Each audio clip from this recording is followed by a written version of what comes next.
Welcome to Talking Women's Health, where we have amazing, candid conversations with great leaders in obstetrics and gynecology. I'm Amy Young, I'm the CEO at ABOG, and today I'll be your host for Talking Women's Health. And I'd like to welcome my guest, Dr. Gabriella Gosman, or Gabey as we know her here at ABOG. She's an Associate Executive Officer here at ABOG. She's also the Chief of Medical Affairs. And today we're going to talk about the value of certification. Gabey, I'm so glad you're here. And for our listeners, I wanted to let you know that our format's going to be a little bit different. Instead of me asking Gabey all the questions, we're going to kind of go back and forth today, and so hopefully it'll be very interesting for you. Yeah. So Gabey, to get started, I think it's important for our audience to know that all doctors are not certified in their field. About 90% of the OB-GYNs in this country are board certified. So you can go to medical school, you can do a residency and an accredited residency training program and get a license to practice, and you don't have to be board certified. So Gabey, can you talk to us a little bit about the importance of board certification and why you chose to be certified in obstetrics and gynecology? Yeah, I think that's a great way to start. And to be really honest, as I was going through things, I didn't really think about whether to be board certified. I saw role models 1 step ahead, 10 steps ahead, who had gone through all of those stages and were so proud of that and really identified with that, that it really actually just convinced me. I took the board certification hurdle very seriously, and now in the rear view, when I think about the preparation that I did to become board certified, it really solidified my residency, learning and skill acquisition, and my early practice, and gelled that and helped to make me a better physician. I think the other thing that really makes me think about the value of board certification is, like many of our diplomates out there, when I'm doing continuing certification, I find a great article. I think, wow, should I change what I'm doing? Should I change maybe what our institution is doing? And then I find myself sharing with my colleagues. So it continues to bring incredible value to me and to the community of physicians that I practice in. I've had a really similar experience. That gelling that you talked about, I mean, I remember getting up and reading every day in preparation for this exam. And I learned that some of the things that I learned in residency probably needed to be tweaked or corrected. I also learned or reaffirmed some of the things that I knew, but I didn't know exactly why I did the things the way that I did, so that I think it's a maturation phase that's particularly important. You know, I think also similar to you, I never thought about not being board certified, right? You know, the people that were my mentors and sponsors were board certified, and so it was sort of an expectation. But I also think I always knew sort of down in my heart it was sort of the litmus test for being a great doctor, and it was something that I wanted to be, you know, part of that club. I wanted to be part of that group, and so it was worth it to me to do all of the work. And I have very similar experiences to those that you have about continuing certification. Yeah. And I do want to emphasize that board certification is voluntary and that an individual has choices about if they want to pursue board certification, the route that they pursue. So it really is something that has to come from inside. Okay, so let's go to our next question where I get to ask you a question.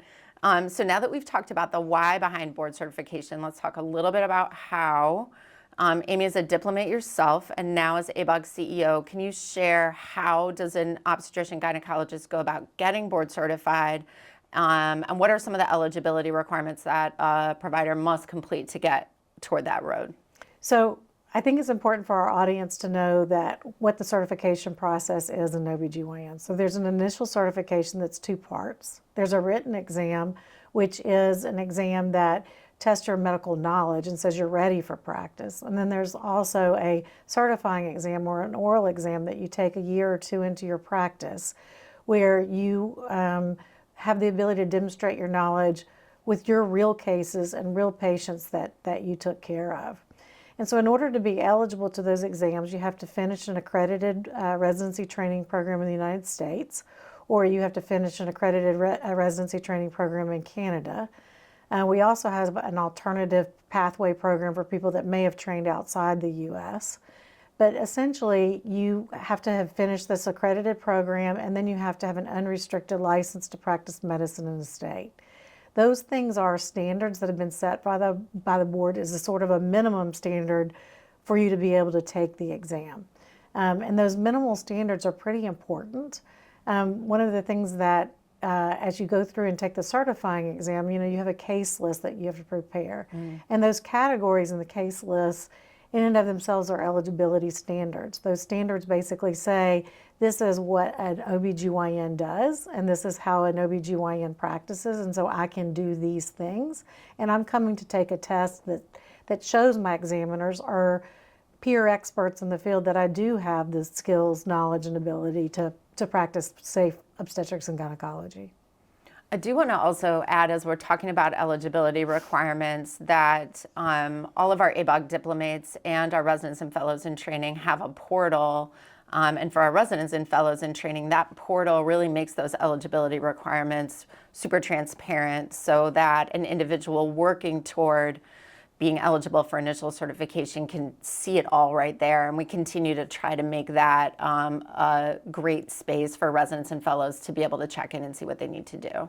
I think it's also important that everybody understands how fair that is, right? The fact that it's out there, everybody can see it. They understand sort of what the rules and the guideposts are, at the very beginning of the process, I think is really important.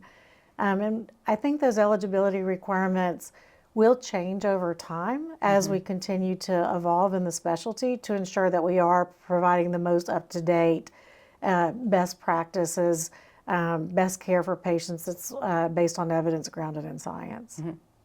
All right, Gabby, your turn, okay? You are a leading educator in medical education and OB-GYN, and I think you're perceived as a leading educator really in the house of medicine. So from that perspective, can you talk a little bit why certification is necessary? Don't residents that graduate from an accredited residency program all have the skills, ability, knowledge, and the professional attitudes to practice safe OB-GYN care? Yeah, it's such a great question. Why is residency or fellowship not enough for you to then be able to call yourself board certified? And residency and fellowship are a time of intense growth in knowledge, skills, and abilities. And hopefully that's happening in a setting of robust assessment, both the kind of assessment that makes you a better doctor every day and a system of assessment that allows the program to say, okay, you're ready to move to the next stage. And certainly residency and fellowship are one of the eligibility criteria that you had noted to be able to begin the initial board certification process. What is really important about the board role, though, is the boards are an independent adjudicator. They're independent from the training program. They're independent from the accreditors. They're independent from your home institution, from your employer. And in being an independent entity that's setting the standards based on science for how an individual practices and then judging the individual kind of by those standards, they're adding an additional stamp and also honestly helping to uphold what we all know as doctors, which is, you also alluded to, what you learned in residency is going to be different 5 years, 10 years, 20 years later. And so that board certification stamp and maintaining board certification requires you to, and creates a system for you to do it in a meaningful way to continue to evolve and change, because we know we can't stay the same. It's interesting when I'm hearing your answer to that question. One of the things I think about is, we have a responsibility at the board to ensure that the public can trust that standard. And so what you're saying is it's just that one level above to ensure and to be able to message to the public that this is a safe provider. And it's that independent adjudication, as you say it, that is what really makes that happen. Yeah, totally agree. Okay, my turn again. So Amy, as an ABOG diplomate, you know that once a physician is board certified, they commit to a program of lifelong learning, which we call now continuing certification. Each year, you and thousands of board certified ABOG diplomates across the country complete their annual continuing cert requirements. As the CEO, when you came on board more than 2 years ago now, you had a very clear vision for ABOG's direction and what you felt was needed to continue to evolve assessments, including in this continuing certification domain. An important and supporting component of this evolution is the concept of mastery, and it's become one of ABOG's foundational objectives. If you had to describe what mastery is to a group of residents, what it looks like for an OB-GYN provider and how you work toward it, how would you go about doing that? Yeah, so, mastery is such an interesting concept, right? I don't think anybody, and I would hope that anyone going into the field of OB-GYN wants to be a master. It means that you really understand and have achieved outstanding performance in a knowledge-based skill and task, right? But I think one of the things that's most important about mastery is you just can't master it and stay there. If you don't continue to try and grow and develop, you actually sort of fall down this learning curve, and so you don't maintain that skill at the level that you once had it. The other thing that's very important about medicine is it continues to change and evolve. And so you have to continue to change and evolve your practice by continuous learning in order that you continue to be a master, and you're basically practicing at the top of your skill and the top of your game. And so it's incredibly important, and the board's role in ensuring that we can connect and support our diplomates so they can stay at the top of their game is really important. And so it's this issue of lifelong learning. We need to be there for our candidates and diplomates from residency to retirement to make sure they're able to continue to provide the very best care with, frankly, the least burden on them throughout their careers. It's interesting because in residency and fellowship education, there is a core competency that speaks to that lifelong learning, practice-based learning and improvement. And I don't think that was necessarily explicitly called out when you and I trained. So it's very important that that's embedded at the time of training so that that expectation, actually how to do it, is there in our residency and fellowship graduates, and ABOG supporting and fostering that and continuing to emphasize it is really critical for our patients. I think that it's also important, when you think about this issue of public trust, the board essentially performs two types of evaluation. Technically we are here to provide what's called summative evaluation that says that you passed, right? It's a high stakes exam. It's a high stakes for people in practice to continue to certify and be able to continue to have that stamp. But we also provide quite a bit of formative feedback, right? So we try to give people information about areas where they need to improve. And that's one of the ways that you're going to be able to continue to pursue mastery, right? If you don't ever hold up a mirror and see that you've got some deficits, then how are you going to know where you need to improve and grow? So I think the dual role of the board is in providing both summative and formative feedback is where we actually need to be, both for the public trust, but also to really represent and support that individual diplomate or candidate as they go through their journey. So Gabby, as a really world-class educator, it's such an exciting time to be here at ABOG. And we're doing a lot of innovative and strategic thinking about assessments and what the future could look like. In your opinion, how does what we're working on and working toward support the things that we've discussed so far? And when you view it through the lens of both initial and continuing certification? I'm going to talk first about continuing certification, and I think that we have to acknowledge that you and I stand on the shoulders of giants.